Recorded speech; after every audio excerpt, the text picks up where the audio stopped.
About 10 to 1, we'll chat with... sorry, what was that? Sorry. Did I say? It's reading. The thing in front of you is a microphone. I went to mouth something and actually some words came out. I was mouthing something behind you. Sorry. Honestly, you're not wearing a cardigan. No, he's lost the plot today. Jerome Luai will join us roughly 10 to 1 this afternoon. Before then, let's dip our toe into State of Origin for the first time, because, Reedy, you did have a crack at Laurie Daly. Another crack? Yeah, well, it was sort of a crack, saying that his loyalty to the team and selections could be his downfall. Mate, can we What preface the this? hell? Oh, my God, not loyal enough. Now he's too loyal. Oh, like, talking about fake news. I got up here last week about fake news. Again. And Call then it he an tossed opinion, out the mate. other It's a side. column. It's an opinion. It's not news. Yeah, but Look me in the eye. Honestly, is this your attempt to do what there seems to be Woodsy's tried to get under the skin of Billy Slater, the Queensland coach? Is it the idea that you're trying to unsettle the New South Wales coach? I'm just spitting facts, Tone. I'm just spitting facts. mate, They lost the game. They made no changes. you're- Keon Colomatongi sitting there waiting to go. Max Keegan-Stefano were here pretty we go. ineffectual in game 2. He didn't make any changes. I'm spitting and facts I'm as just well, asking but the I'm spitting question, facts right will it now. come back to bite him on the bum? If That's they all I'm made saying. if they made changes, you would have wrote another opinion saying No. loyalty, they don't get the Origin, window. Laurie Yeah. Daly, No. why they change it. Mate, it's Well, just... mate, I said Origin's I dead. pointed out in that article, if we're going to be balanced, Yes, no, I let's not be pointed balanced. out the loyalty went out the window where Billy was concerned because he didn't bring back Reece Walsh. He fobbed off, I can't even remember, he fobbed off Mo Fotuwaka after winning a game in Perth. So I did point out that Billy went, to hell with loyalty. Lucky. We're going to win the footy you game. said that because otherwise you would have been abusing your position within the media. I was to very create- balanced, mate, to very create a impartial. shitstorm. Very impartial. Which is what we don't do, okay? And you Tell know me that. this. What about Billy Slater? Has he decided not to deal with media so much in this campaign? Well, he didn't do 360 on Monday. I don't know why that was. But he seems to be doing a little less, Tone. I don't know why that is. I don't mind. He It's didn't do fine. 100% footy either, I don't think, on Monday night from memory. So maybe he's just keeping a lower profile. And Well, it's an important game. It's a huge game. It's a massive. It's the biggest game all season, apart from the grand final, isn't it? Yep. So And we don't need to sell it. We don't need the coaches out there. I think it's sold out already, isn't that's it, what I from mean. memory? It's going to be one of the most watched Origins ever. So I can understand the coaches and the players just taking a step back with what's on the line and just getting your preparation right and getting your headspace right in terms of giving yourself the best opportunity to get the result. Now, it's been a roller coaster of a series so far, but all that matters now is this third game. So whatever the players and staff feel like is the best for their preparation to get their team in the best possible place to win that game, you do what you have to do during the week. That's for sure. But now I'm starting to feel sick in the stomach. Tomorrow's Sunday, right? And that's when you start focusing. Because you don't focus all week until probably, well, that was for me. Until Sunday. Because I've only got a couple more sleeps left before I've got to play this game. And then, So I'm starting to feel a bit crook in the guts. The old butterflies are starting to kick in.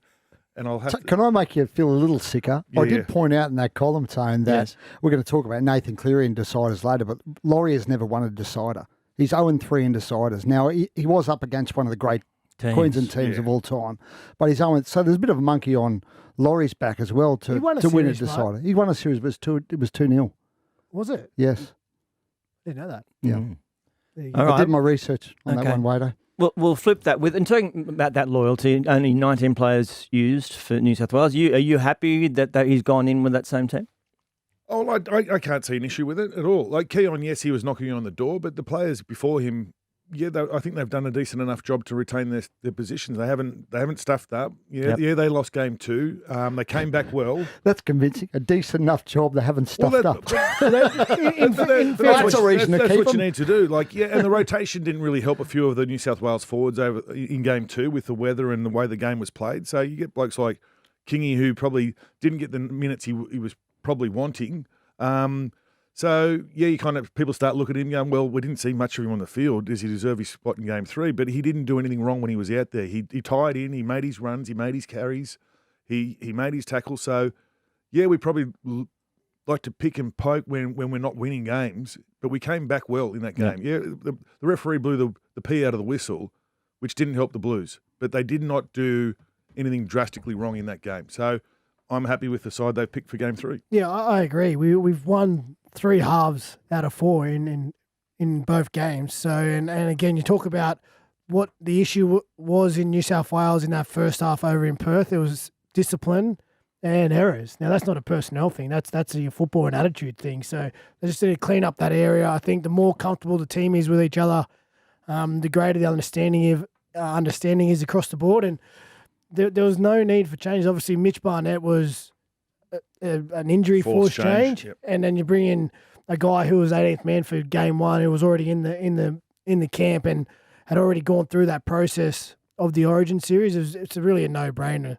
And still, like, you look at game two, and as bad as New South Wales were in their discipline and errors and the lead that Queensland got, they got to a position where they still could have won, like in one half of football. So you need to take confidence from that and back your players. And I'm happy with Laurie's team.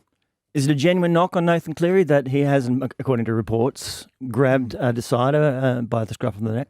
Well, I think it is a question mark potentially, and that's not me saying it. I've heard New South Wales legends have said it. Not you, Hindy, but I have heard some this week who suggested that is the query over him at that level. And I think it probably would help his legacy if he wins a decider. There's no doubt. He's won a grand final off his own bat.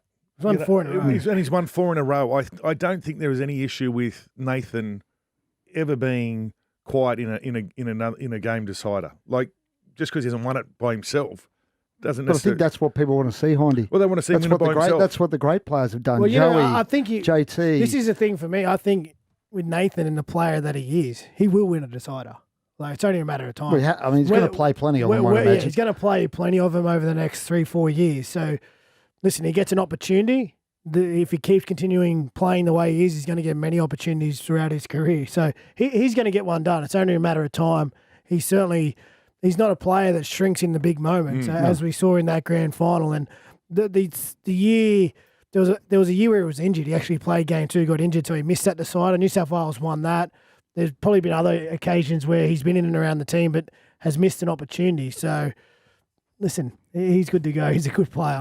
If you doubt Nathan Cleary by now as an NRL player and where he stands in this competition, well, you're probably watching a different game than I'm watching. Tony, I reckon the great thing for Queensland is I think a lot of people in New South Wales, a lot of experts, and hopefully some of those players, they think it's as easy as fixing up our first half and we win the series.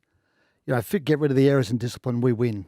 I think there's this view that there's this mentality in New South Wales that's all they've got to do. Yeah, well, they're not wrong. That's all we need to do. So that is pretty much it. I love the complacency. It's very complacent. I love this. No, Reddy, I was very complacent game 2. Don't worry, I thought we were going over there. I was smoking cigars on the way over. I thought, well, this is going to be a shoe-in, and how quickly that I was wrong. So I am nervous for game 3, don't get me wrong, but I just think in front of a home crowd, the style of footy we didn't get to play in game 2, I think it's going to be a lay down misère. Wow. The only No pressure, someone boys. play this to Billy in the Queensland. Yeah, play it to Billy. I don't care. I'll dominate him on the microphone like I did on the field. So you can play that as well. When he used to run Shades me of Woodsy about you right now. I do think this Queensland team's probably their best team of the series. Like, obviously, Papa Lee in the middle, so much experience. And you talk about Nathan in deciders and big moments. Like, Papa Lee's so experienced. Like, the moment's not going to get to him. He's going to lead from the front. The only wild card is Shibasaki, and now he handles the moment, matching up against Stephen Crichton, who, again, was a part of that dominant Penrith team, and he loves the moment. You think back in his career, you know, a couple of key intercepts, just one to ice the grand final and one to get him into a grand final. It's just fantastic. Does he get enough ball in Origin, you think, Crichton? Well, I know game. I know game top, 1 we didn't need to use didn't need to use the backs because the forwards just dominated so well. But I thought game 2, you know, there was opportunities.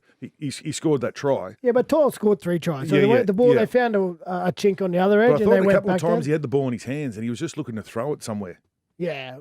Well, the one that worries me the most is the hammer at fullback. Yeah. I think the way he plays fullback worries me more than the way Kalen or Reese would play fullback because Really? Yeah, because and this is just my opinion and how I see footy, but I see the strengths of Kalen Ponga and the strengths of Walsh on the back of shape with their speed, creating numbers out wide, and the hammer can do that as well.